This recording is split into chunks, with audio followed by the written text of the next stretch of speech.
What's up, fight fans? Today we're breaking down on why MJ has a real chance of pulling off the upset against Naoya the Monster Inoue on September 14th. Inoue is widely favored almost everywhere, obviously, as we all know, but MJ has tools, angles, and experience that could swing things his way. So let's dive into it.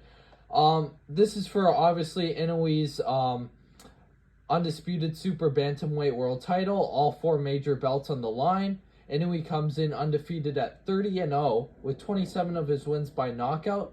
So he obviously has big punching power and a huge reputation, as we all know as well. MJ has one loss to Marlon Tapales, but has bounced back well with strong performances.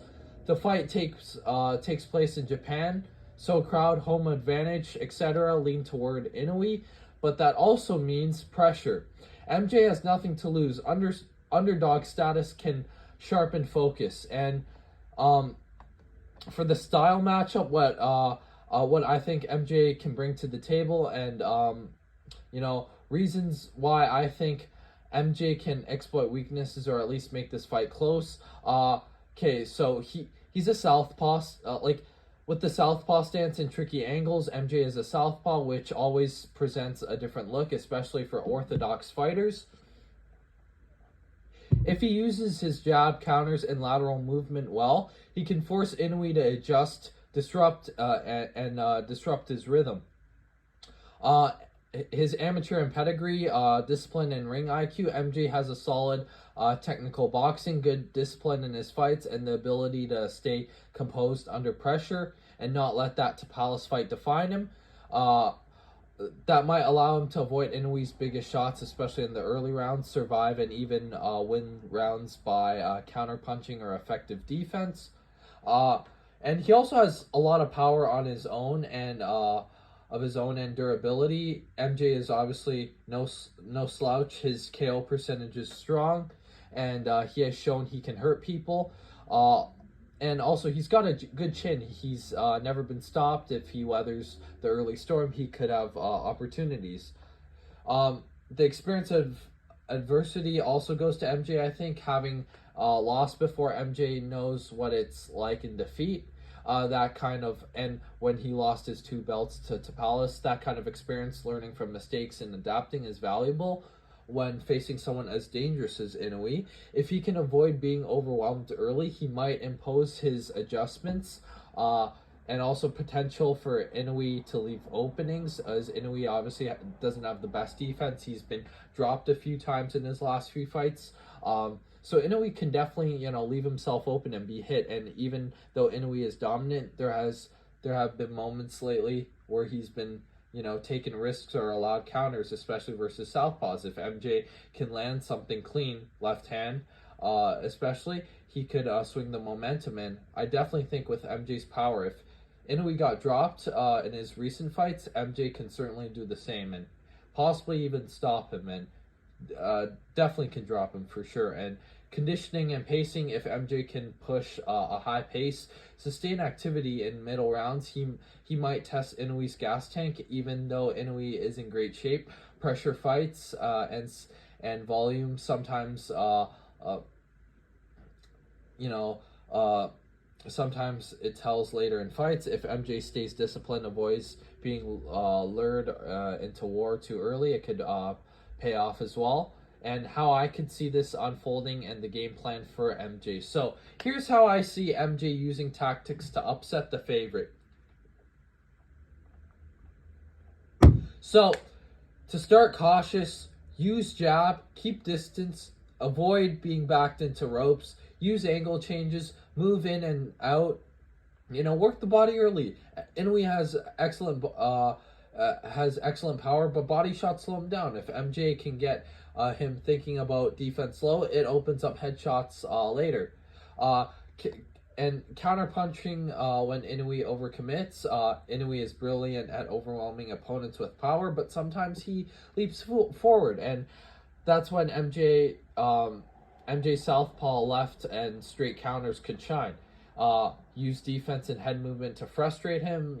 Force him to miss and then capitalize. Avoid and avoid excessive aggression that could leave MJ exposed early. You know, and I think he should also try to take rounds 4 to 7, build momentum. Inoue tends to pick up power and pressure later. If MJ enters those rounds ahead or even close, psychological pressure changes things as well. You know, being ready for damage, but staying disciplined, avoid being knocked down, even if he goes deep in the fight. Sharp flurry or a moment of weakness from Inoue might give him a chance to seize the control. And to be realistic, here are things MJ must overcome and must not let happen. Getting overwhelmed in the early rounds by Inoue's power. If Inoue gets comfortable early, he can break him mentally or physically. And Inoue's ability to cut off the ring, trap him on the ropes, and that doesn't give him much space to pivot or escape. He does not want to be on the ropes.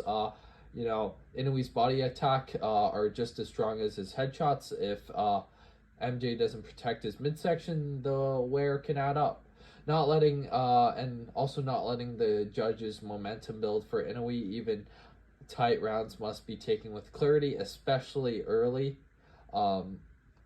You know, judges will always favorite the big name and, you know, the undefeated and big fighter and the fighter with all the belts, and that's who Inoue is. And you know, he's a top 3 fighter in all of boxing right now. And so, all in all, here's my prediction and why I think MJ can win. If everything goes right for MJ, he survives the early rounds, avoids being knocked down. He fights smart, picks moments to counter, uses southpaw angles well. His condition stays good. He stays composed through pressure. He builds momentum in middle rounds and possibly edge out enough rounds or force a late lapse by Inoue.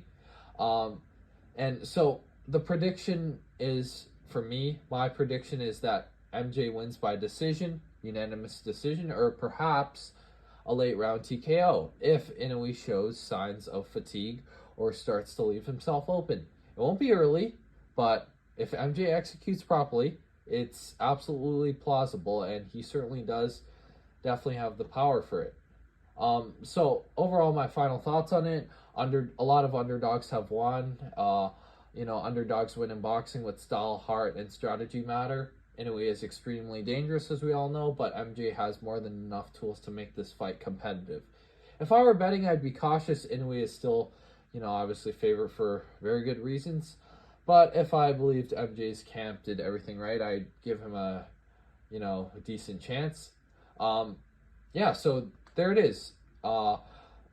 That's my take on why I think MJ has a solid shot at beating Naoya Inoue on September 14th. What do you guys think? Will it be an upset, or will the monster show why he's called that and why he's the king, and, you know, the crown goes to him with keeping his 4 belts? Drop your predictions in the comments below. Don't forget to like, subscribe, and hit that bell if you enjoyed the breakdown. Until next time, keep your guard up and enjoy the fight. Peace out.